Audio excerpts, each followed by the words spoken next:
Hey everyone, welcome to another episode of Prime Comments. It's been a couple weeks because we kind of had a week where I wasn't making very much content. This past week we kind of sort of got back on track. Not 100% to where I want to be, but whatever. We're only going to take comments from 3 videos this week because we are covering multiple comments over multiple videos.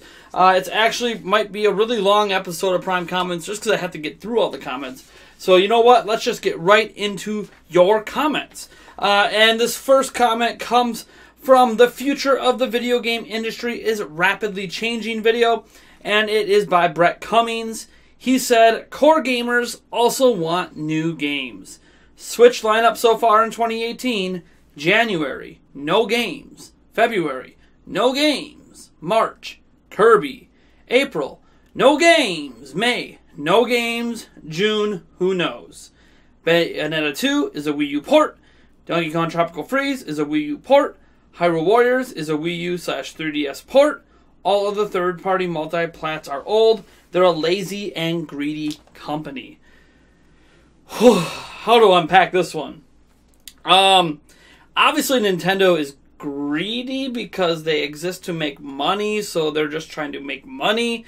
That's the whole reason the Switch even exists, so I'm going to dismiss the greed part because that's just business. Business is about making money. To make money, you have to be greedy. Generally, if you're not greedy, you usually don't make very much money. So that's just the way businesses work. But to address your larger point on calling them lazy, I don't know that lazy is really a good term for this. They just came off one of the greatest, launch years really in video game history in terms of content production. And I don't agree with some of your criticisms here, especially when I talk about the Switch being for core gamers. As an example, obviously they didn't have much coming out in January, although they had a Nintendo Direct. But in February 16th, they're launching Bayonetta 1 and 2, and I know what you're going to say, Wii U port, because that is what you said. But here's the thing, core gamers didn't buy the Wii U. No one really bought the Wii U. Maybe some core Nintendo fans, like myself, some Nintendo faithful. But in general, core gamers weren't buying the Wii U, so they didn't get a chance to buy Bayonetta 2. So Bayonetta 2 being on a system now that core gamers own is a benefit to them. This is why I don't think Wii U ports can be completely dismissed. If that's the case, do the 7.4 million people who bought... that's half of the Wii U's install base. Do the 7.4 million people who bought Mario Kart 8 not exist? And we're just talking about we're talking about Switch sales here. 7.4 million people bought Mario Kart 8 Deluxe on Switch. Obviously, Wii U ports are a big deal and matter because the people that cared about those games didn't care about the Wii U as a system. They care about the Switch as a system. They're buying Switch as a system. So these games actually kind of get a second life here on Switch because they're going to sell... They're going to outsell. Let's just say it right now. They are going to outsell the Wii U counterparts. The fact that Odyssey itself has already outsold every single Wii U game in existence is further proof that there are a ton more core gamers here on Switch than on Wii U that are going to be interested in potentially buying these Wii U games they missed out on the first time they came around. So just because you, Brett Cummings, might have bought some of these games on Wii U, you would be considered a Nintendo fan, not necessarily a grander core gamer. A core gamer probably didn't play these games because they never bought Wii U in the first place. That isn't to say that Nintendo fans can't be core gamers, of course, but I'm just saying when you look at the broader spectrum of what core gamer infers, you're talking about people who played many different video games, often on multiple platforms. You're going to be talking about people who just didn't buy Wii U in the first place. So, yeah, I'm not going to dismiss Wii U ports. February 23rd, we have Payday 2 coming out. Don't know if that's going to be a big deal. Obviously, that falls in line with your saying they're all third-party, older, multi-plat ports, but they performed well last year. There's no reason to stop bringing them this year, and that is one that's coming that some people like myself are anticipating, but we'll see. I don't know if that's considered a major release, but they obviously have Bayonetta 2 in February, so it is what it is. March, we already, you mentioned it yourself. Kirby Star Allies comes out in March. We'll see how well that performs. Is that a core game? Is it not a core game? Is it kind of one of those games that dances the line between appealing to everyone and kind of having this core appeal to Kirby fans and stuff? I think it does that from what I have seen anyways of the footage. We'll have to wait till I go hands-on before I can make a final decision on that. And then we kind of go April. April's a weird month because it's sort of a dead month outside of Nintendo Labo. I'm not going to talk about Nintendo Labo too much because obviously it's not a game that appeals to core gamers, but it is something Nintendo is doing, and this is why why you can't call them lazy, because look at all the investment and resources they put into Nintendo Labo and Kirby. Like, those were their 2 big games early in the year. I don't know. I mean, you can't just dismiss that Nintendo's not doing that, because they are. So, okay, let's move on to May. On May 4th, they got Donkey Kong Tropical Freeze. Again, you're going to argue it's a Wii U port, because that is what you said. But again, people that bought Switch didn't necessarily buy Wii U, so this is a good, brand new game they've never played for them. It is good to have these games on Switch. I've talked about this before. Ports on Switch are important, especially Wii U ports, because so many people who bought Switch never bought Wii U, so they haven't experienced these games. So these are still brand new games to them. So yes, absolutely. I don't know if I'm going to buy Tropical Freeze again, but I am all for people picking that game up. You know, it is what it is. On May 25th, we also have Dark Souls Remastered. And I know what you're going to say again. Older third-party multiplayer games. Except Dark Souls Remastered is a remastered version of Dark Souls that is releasing on all platforms simultaneously at the exact same time. So that's actually a good example of an on-target multi-platform third-party game coming to Switch at the same time it hits PlayStation 4 and Xbox One. Just because you might be against the idea of remasters, there's a lot of people who haven't played Dark Souls. This is a great way, if there's any chance of Dark Souls 3 or any future Dark Souls-like game coming to Switch, it's going to start by releasing Dark Souls 1. So yeah, I don't know why you would view this as a negative. Dark Souls is obviously like an extreme end hardcore video game for people who love difficult games and are into the style of difficulty that this provides. So I don't know why that would be viewed as a negative. I don't know. I guess, and because they have a couple other games coming this spring as well that don't have release dates yet. They're just listed as spring 2018. We're not going to talk about any other games here that are listed as 2018 in general, because we don't know when those are coming. And Nintendo hasn't really given us anything past spring. But their Mario Tennis Aces is supposedly releasing in spring, and the reason that becomes more of a core gamer title is it's got a single-player campaign. And then Hyrule Warriors Definitive Edition. I know you're going to argue Wii U 3DS port. That's what you said. But again, people who didn't buy it on Wii U or didn't care about it on 3DS because it ran like crap on 3DS. Unless you owned a new Nintendo 3DS, then it ran actually better. Fun. I'm not going to get too deep in the Hyrule Warriors here. I'm not that excited about the port, but it's probably going to sell pretty well. So, I understand your point. Your point is, in terms of where last year it was Breath of the Wild in March, Mario Kart in April, which again, you wouldn't count Mario Kart because it's a Wii U port, right? And then they had nothing until ARMS in what, June? I believe? Or was it May? It was either May or I think it was June. And then they had Splatoon 2 land in July. So Nintendo did this exact same thing last year, if you want to think about it. They had one game, and then a big break before they released a new game in ARMS. This is a repeat of last year. The difference is we knew what more games were coming in the future. Now you could argue we know, I said I wasn't going to talk about too much, but Fire Emblem's been announced, Pokemon, and Metro. We could argue we know about what games are coming, but we really don't. So let's just stick with the fact that this is what happened last year, and nobody thought it was a big deal then. And Wii U ports filling the gaps. We're actually having more than just one this time. Last time it was just Mario Kart 8. This time we're getting a bunch of games, which this actually makes the lineup stronger in this spring than it was last spring. Yes, folks, the game lineup this year is stronger from here until June than last year. But we're going to complain that Nintendo's lazy and greedy and not doing a good job. Wow. I'm sorry, man. I couldn't disagree more with you there. And again, Nintendo's a one company. Obviously, they can't just spit out games out their butt like crazy unless you want a bunch of Kirby's and Yoshi's? Because they can make those all day long. Or do you want the Breath of the Wilds, the Mario Odysseys, the big Pokemon games, the big Fire Emblem games, the big Metroid games? Those games take time. Nintendo's not just going to start crapping those out non-stop. I mean, what do you expect? And third parties, obviously, a bunch of them didn't start jumping on until the second half of last year. They're not going to have a bunch of games ready today. You got to at least wait till E3 before we see what third-party support's going to look like on this platform. So, lazy, I don't even know where this comment comes from, to be honest. I'm all for criticizing the Switch, and I understand, the criticisms of the ports. I criticize it myself, but you also have to be understanding of the position of Switch, the position of Nintendo, and the wider gamer space, and actually how much stronger the library is right now for this period than it was at this same period last year. Obviously, nothing replaces Breath of the Wild. That's an argument you can make. But then you could argue Breath of the Wild was just a Wii U port. Where's the new games? So, anyways. Let's move on, shall we? So the next batch of comments, I think it's 2 comments actually, comes from the Dear Nintendo, Mario Kart Tour, Mario Movie, and Switch Online announcements can be done better. Speaking of criticism, this was a video where I was a little more critical than I think than most were about these announcements. Just how they happened and how Nintendo handled it. Not so much that I actually hate the announcements, not so much that I'm upset about them. Kind of a nitpicky video. But sometimes these things need to be talked about because I feel like we focus so much on the big stuff that sometimes these little things don't get the proper criticism they deserve, especially when Nintendo's done these little things a lot better. And this was obviously upsetting some people. We had a lot of dislikes. And John McCoy had this to say about it. I'm unsubscribing, stupid, complaining fool. I didn't think you, one of these YouTube fanboy losers, sitting around complaining. Do something with your life. First off,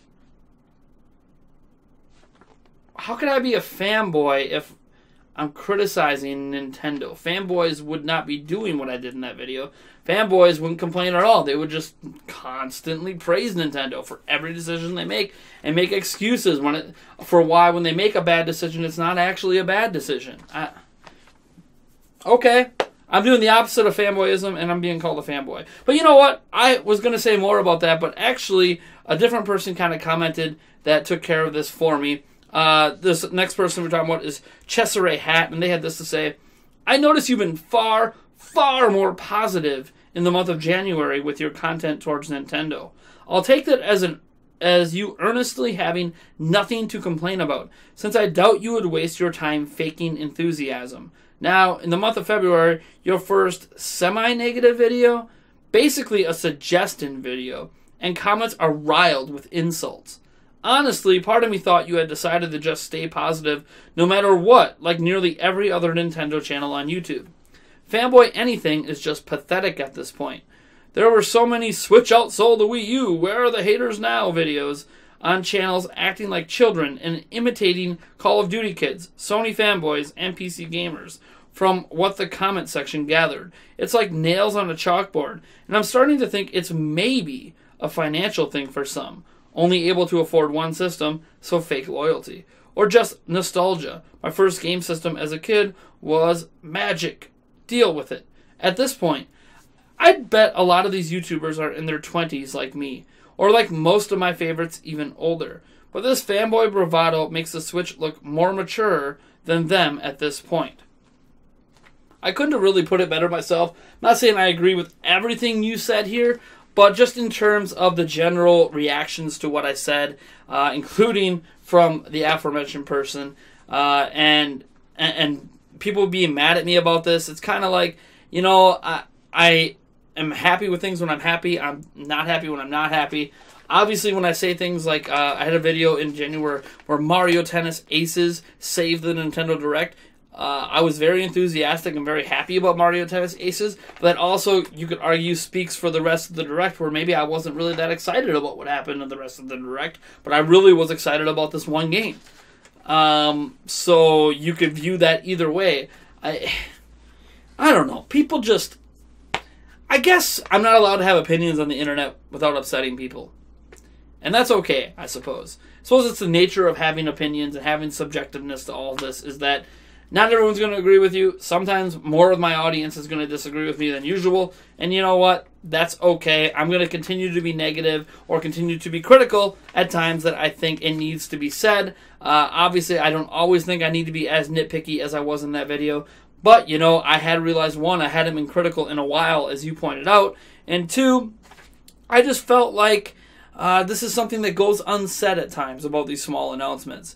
That they can be handled better. And simply with a press release. And Nintendo has actually done this before. So Nintendo kind of dropped the ball themselves. But you know what? It is what it is. Let's move on, because this next comment chain, yes, a comment chain is going to be quite lengthy.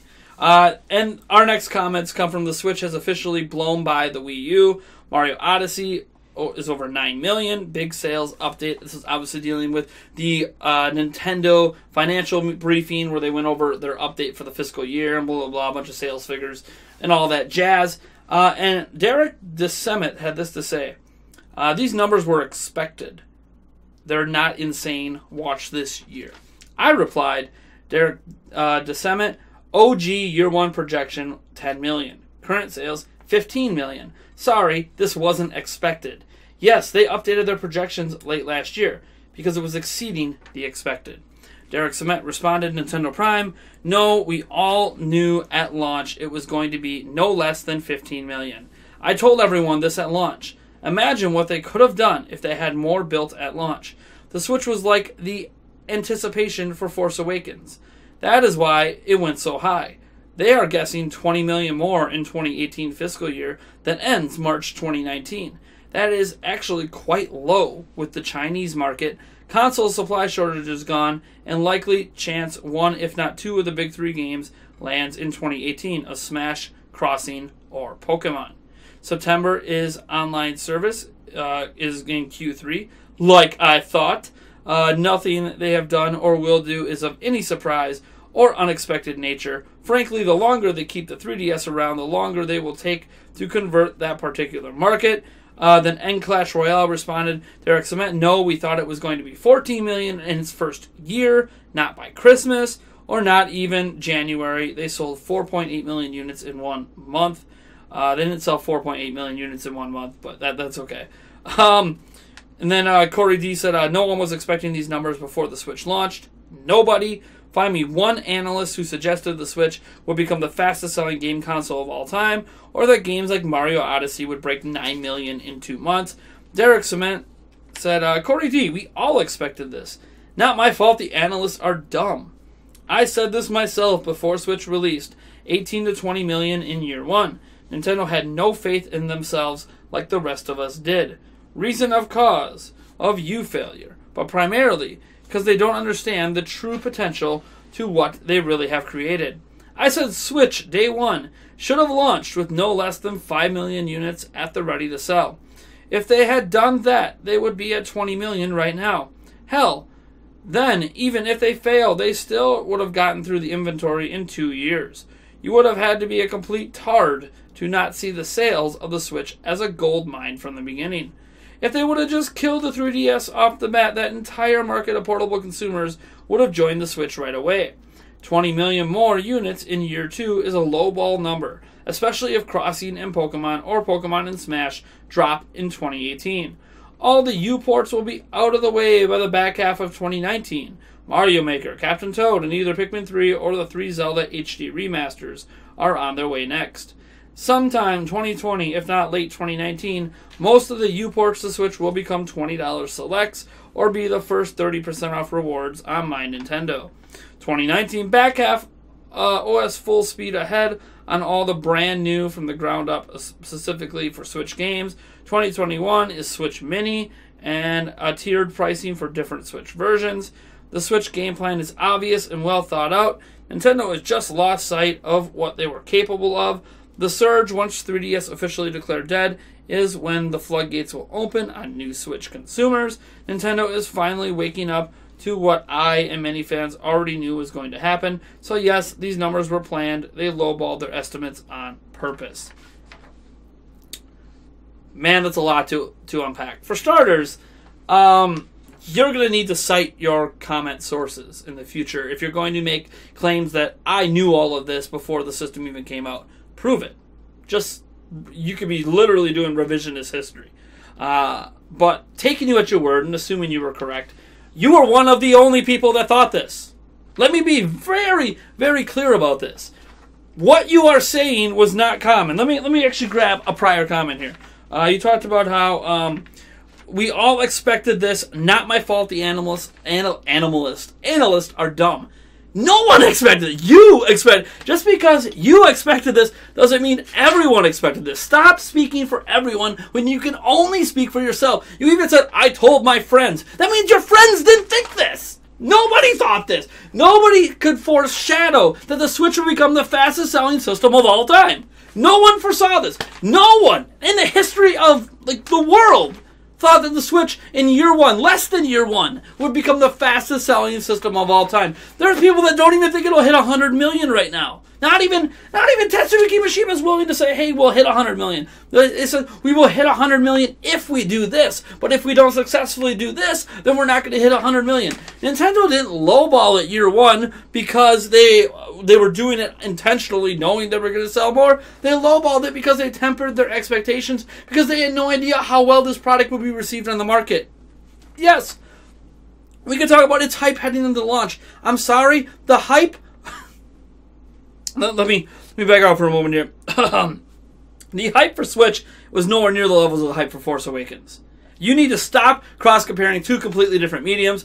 The hype for Force Awakens is built up over people who have been fans of Star Wars for decades now. We're talking about the Switch that had the only fan base behind it, the people who bought Wii U. 13 million people, you could argue, might be interested in Switch day one. Everyone else are not people that are generally interested in Nintendo products all the time. They don't just buy anything thrown out there. The people excited for Force Awakens are generally the same people who showed up for episodes 1, 2, and 3 and ended up hating on it. But those Star Wars movies put up big numbers at the box office because they're Star Wars movies. They're the prime example of something is so big that they just have to release something with the name of that brand on it, and it's going to do well. So Star Wars Episode 9, Episode 10, Episode 11 can all suck. They can be terrible Star Wars movies. It doesn't matter. They're still going to do huge numbers because there's that many Star Wars fans. It is not at all comparable to a console cycle. Man, you got to back off on these kind of statements, man. It's just not... What you're talking about here is so fanboyish. So just, I know everything happening at Nintendo. I'm sorry, man, you don't. You're like, there's going to be the Switch Mini. No, there's not. There's not going to be the Switch Mini because the Switch Mini wouldn't have detachable Joy-Cons. Without detachable Joy-Cons, without a working dock, the Switch Mini is not a Switch. It's just a portable, one-screen single system like a PlayStation Vita. That's what it would become. It would defeat the purpose of the name. It would confuse branding. It's not happening. I'm sorry. I am saying it right now in the beginning of 2018. Switch Mini, let the dream die. It's not happening, folks. The Switch doesn't need to be smaller. If anything, the Switch could get bigger, not smaller. They can get rid of the bezels. They can make the screen bigger. I mean, come on. Oh, man. And if people think the controllers are small right now with the Joy-Cons, imagine what a Switch Mini is going to feel like. They're going to be even smaller. I'm sorry. It's just not happening. It's far more likely they just take the OG Switch as is, remove the dock, and just sell the Switch on its own for $200. That might happen by the time that you're talking about. But, again, I appreciate that you're putting out there your projected roadmap for Nintendo. I am so happy you're doing that because now, in the future, if you are wrong or correct, we have a post to call back to see. But the thing is you're not a professional analyst. You could talk about how analysts are dumb. Analysts know a lot more than we do because they don't let our fanboyism get in the way.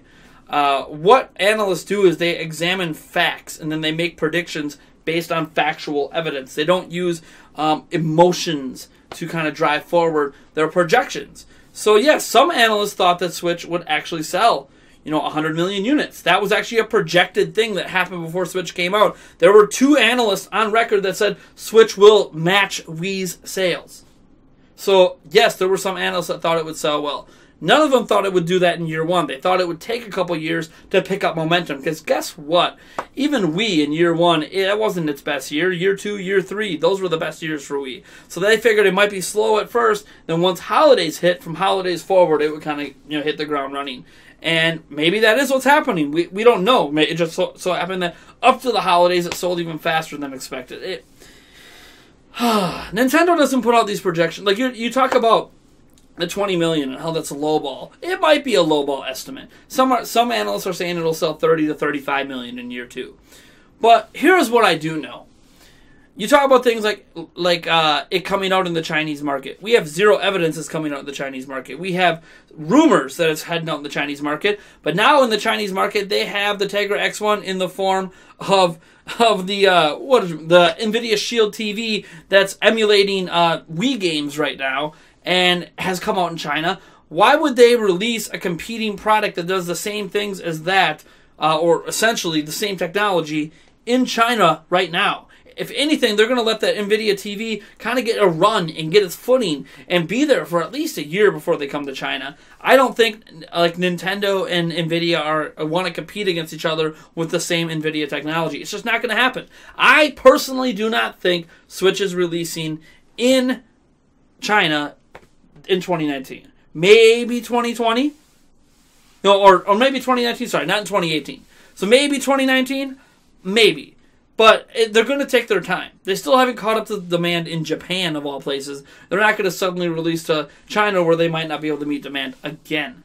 Man, this is... It kind of hurts my brain even thinking about that.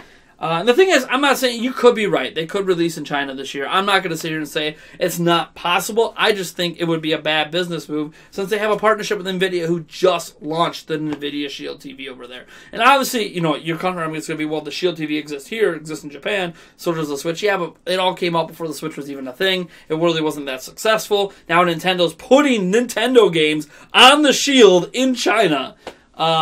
So it feels like there's more of a partnership going on here than there was when the Shield TV first came out. So things are going to be changing moving forward, in my honest opinion. But it is what it is, man. I appreciate your comment. I know I'm being highly critical back towards you, but I think it's just because of the tone of your voice, the matter-of-fact way that you're talking, and that you're acting like everybody thought this when nobody did. Nobody foresaw Switch being this big of a success this quickly. But it is what it is, man. If you want to be the one out of a million that thought that and claims that everyone thought that, then be my guest, man. I guess if you surround yourself with just a bunch of Nintendo fanboys, maybe you can argue a bunch of people saw this. I know there were some people who told me way back when Switch was revealed. No, before, when Switch was only known as NX, there were some fans that told me it's going to sell 150 million units, and we didn't even know what the thing is. So that's just... It is what it is, man. Thanks for your comment. Thanks for everyone else who responded as well. That's going to do it for this week's episode of Prime Comments.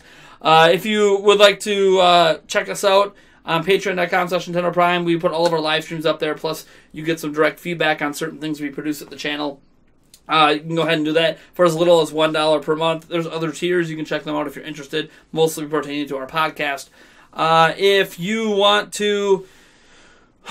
just subscribe, hit that subscribe button. I really, really appreciate it. It helps us out, and it helps you get notifications for all of our videos. Be sure when you subscribe to also hit the bell icon, because now YouTube's changed things over the past year. So if you don't hit that bell icon, you might not get all of our videos. It's just kind of the way it is. You can also hit that like button, smashing that like button. Believe it or not, I know it's a very, very simple thing, but if you enjoyed this video in any capacity, please hit the like button, because the more likes a video has, honestly, the more that YouTube suggests our video to newer audiences. And the only way we're going to grow here and the only way we're going to get organic growth is to get our videos in front of new faces, so you guys can help us do that directly. Obviously, if you dislike the video, feel free to hit that dislike button. I've got no issue with that. It is what it is. It helps me. I don't know. Maybe it doesn't help me. Anyways, folks, I'm Nathaniel Robojets from Nintendo Prime, and if you like this video, do dislike the video, hit the sub button, subscribe for more content. And as always, folks, I will catch you in the next one.